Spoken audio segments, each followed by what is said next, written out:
Takže dobrý den. Dneska tady máme naviják od firmy Sierra. Firmu Sierra my jsme se snažili jako před nějakými 5 lety hodně jakoby propagovat. Líbilo se nám, jak teda firma Sierra se k muškařině chová. Měli dokonce svůj jako vývojový tým, který se té muškařině věnoval. Vyráběli spoustu jako modelových řad na různý druhy chytání, měli věci na jezero, na řeku. Bylo to jako hodně pěkný, byli jsme se podívat i ve fabrice v Dánsku, kde teda ta Sierra měla nějaké zázemí. No, dopadlo to tak, že po nějakých 3 letech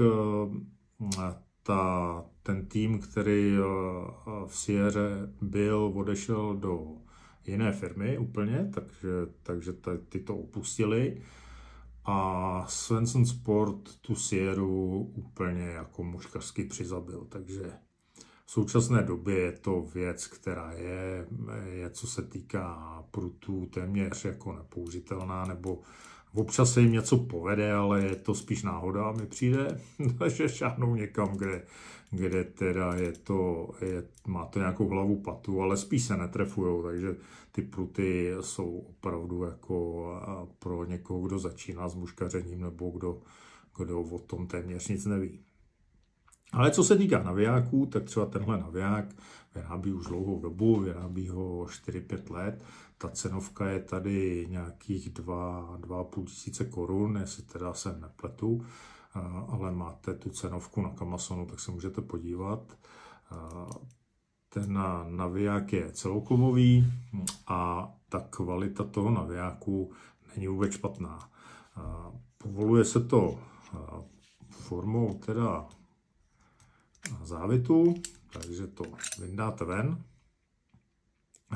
Ten naviják má klecový tělo a klasickou cívku. Ty cívky musíte dávat bacha. Tady se vám může stát, že tady ten závit sice drží, ale když za něj chytnete víc, tak ho vytáhnete ven.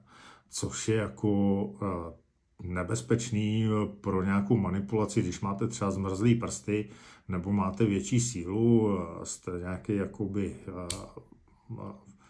nemáte prostě cit v prstech, tak se vám může stát, že vám tohle zůstane v ruce. A teď tady u stolu to vypadá jako, že to není úplně jako nebezpečný, ale když stojíte jako nad vodou, tak tohle nechcete pustit. Prostě to když pustíte, tak je to na to si to pěkně zbalit a vyrazit k domovu, nebo poprosit nějakého kamaráda, jestli sebou nemá další naviják. Takže na to dávat bacha. Jo?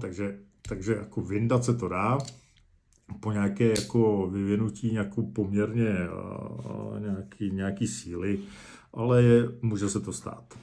Ten naviják má teda zapouzdřenou brzdu a dá se s ním chytat na moři, takže to je docela dobrý.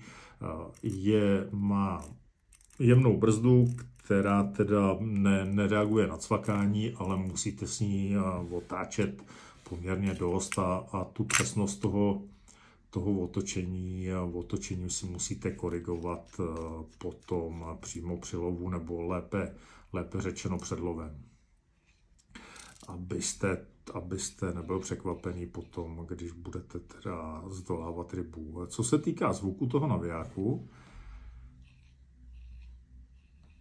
tak není žádný, bohužel.